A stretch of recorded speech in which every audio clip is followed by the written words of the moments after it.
Assalamualaikum warahmatullahi wabarakatuh. Kembali lagi bersama Indovari Channel. Kali ini kita akan membawakan materi bimbingan dan konseling dengan tema semangat belajar dari rumah ya.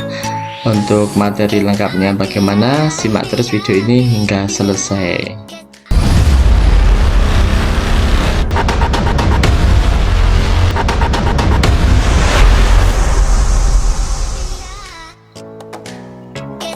Ya, semangat belajar dari rumah. Sebelum kita ke materi inti yaitu tips belajar dari rumah, kita akan memaparkan terlebih dahulu kenapa materi ini perlu kita sampaikan. Ya, explanation atau penjelasan. Belajar adalah suatu proses yang dilakukan setiap individu untuk mendapatkan perubahan tingkah laku, baik dalam bentuk pengetahuan, keterampilan, sikap, dan nilai positif. Jadi, ketika kita melakukan pembelajaran atau ketika kita belajar, maka diharapkan akan ada perubahan pada diri kita. Iya, sebelumnya saya ingatkan teman-teman untuk fokus ke materinya ya, jangan fokus ke gambarnya ini. Saat ini kita menghadapi situasi di tengah wabah pandemi COVID-19. Sekolah-sekolah, tidak hanya sekolah saja ya, tetapi juga tempat pendidikan-pendidikan lainnya seperti kampus, perguruan tinggi juga menerapkan pembelajaran secara jarak jauh atau secara online. Jadi setiap materi ataupun tugas disampaikan secara online. Tentu saja hal ini berakibat kepada peserta didik ya. Akibatnya apa? Akibatnya peserta didik akan mengalami kejenuhan yang luar biasa. Maka dari itu, untuk menghindari hal tersebut, maka kita perlu untuk konsisten semangat dalam belajar dari rumah. Apa saja tips-tipsnya atau kiat-kiatnya? Kita simak terus video ini hingga selesai.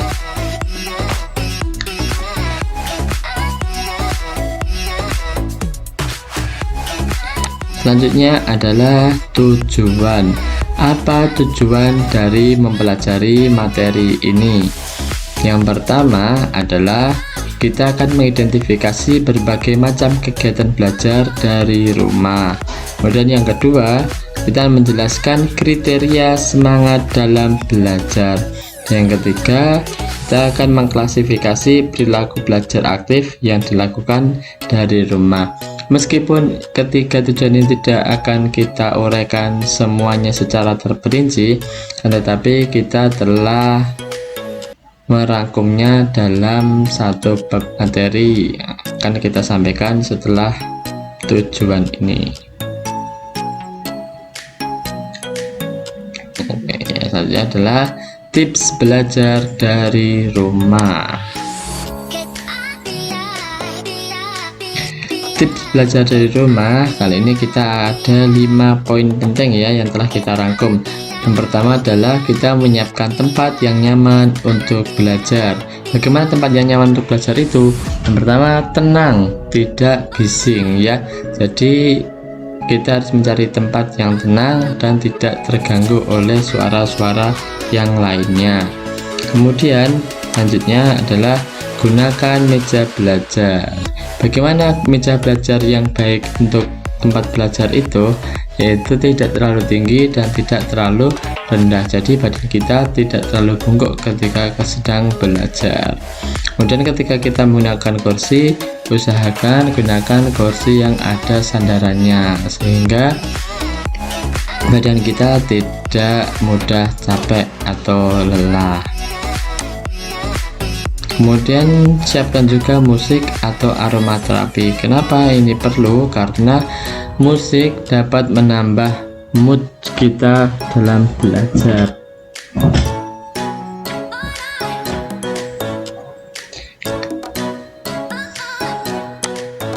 Kemudian selanjutnya adalah cahaya yang maksimal. Jadi sediakanlah tempat yang nyaman untuk belajar dengan pencahayaan yang maksimal atau pencahayaan yang cukup, karena ketika kita belajar di tempat yang redup atau kurang terang pencahayaannya, maka mata kita akan cepat lelah. Selanjutnya yang kedua adalah siapkan perlengkapan belajar. Perlengkapan apa yang perlu kita siapkan? Yang pertama, buku materi pelajaran tentunya. Meskipun banyak dari kita yang mendapatkan materi pelajaran ini berupa e-book atau slide materi pembelajaran, kita juga perlu menyiapkan. Kemudian yang kedua adalah alat tulis seperti bolpen, pensil, penghapus, penggaris atau tip X dan lain sebagainya. Juga HP atau laptop beserta jaringan internet, karena selama pembelajaran jarak jauh ini kita tidak bisa terlepas dari internet. Maka dari itu, gunakan provider yang telah menjangkau ke tempat atau ke rumah teman-teman sekalian. Terlihat, kenapa kok harus terlihat? Karena perlengkapan belajar tersebut jika tidak mudah terlihat oleh kita, maka nanti ketika kita membutuhkan, kita akan kesulitan untuk mencarinya.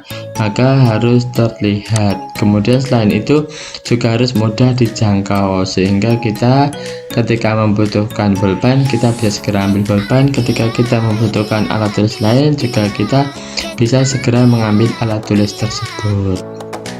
Baik, lanjut. Poin yang ketiga adalah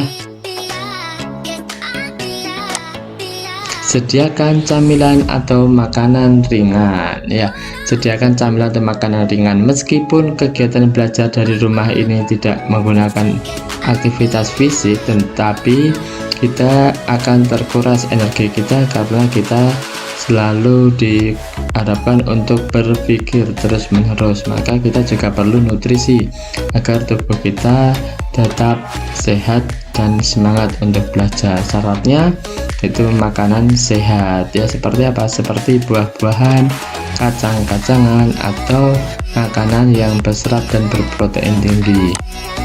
Dan dari PD itu, siapkan camilan atau makanan yang secukupnya, jangan terlalu banyak. Kenapa? Karena nanti ketika terlalu banyak makanan camilan dan kita hanya ngambil terus-menerus, tidak segera memperhatikan materi atau mengerjakan tugas, akhirnya ujung-ujungnya nanti kita akan kekenyangan dan kita akan tertidur pulas mimpi indah. Kemudian selanjutnya adalah air minum. Kenapa ini perlu? Karena tidak lucu ketika kita sudah fokus belajar kemudian kita tersedak makanan yang kita makan dan tidak ada air minumnya, maka itu akan mengganggu konsentrasi atau fokus kita belajar. Maka sediakan juga air minum.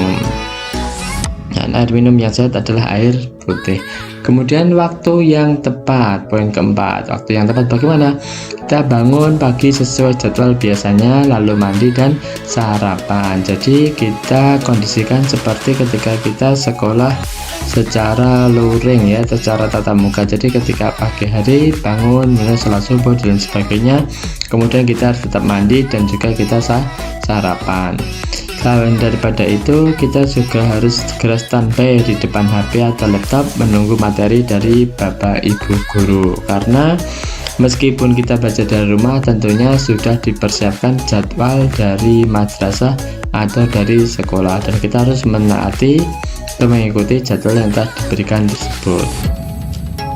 Hindari multitasking jika ingin belajar lebih efektif dan efisien. Artinya apa? Ketika kita di rumah, kita bisa sambil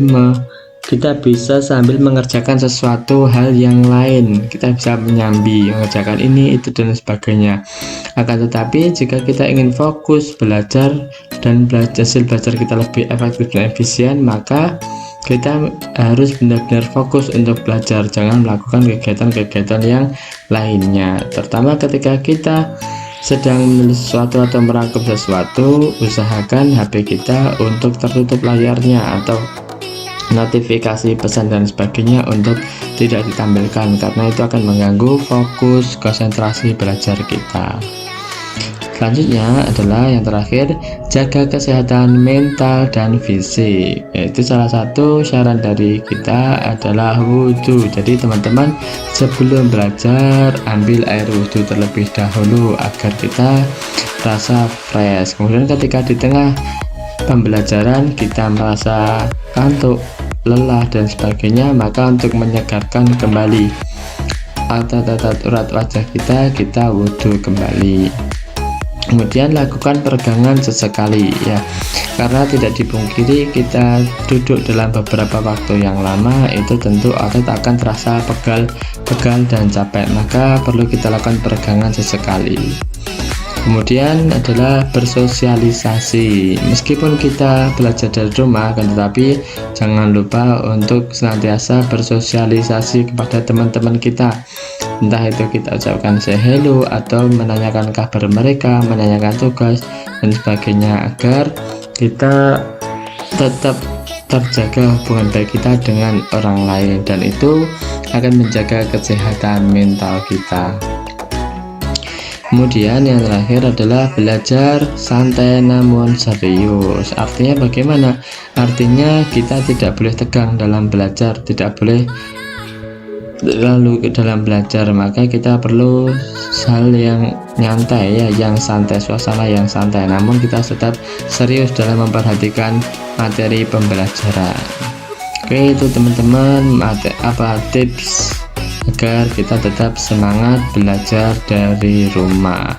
Dan terakhir ini adalah kegiatan peserta didik atau tugas teman-teman sekalian yang bisa dikerjakan. Bagaimana tugasnya? Simak penjelasannya berikut ini. Kegiatan peserta didik ya. Yang pertama ini ya, setelah menyimak materi ini diharapkan peserta didik menjadi lebih bersemangat dalam belajar. Kemudian tugas peserta didik adalah silahkan tuliskan moto hidup kalian di kolom komentar video ini ya.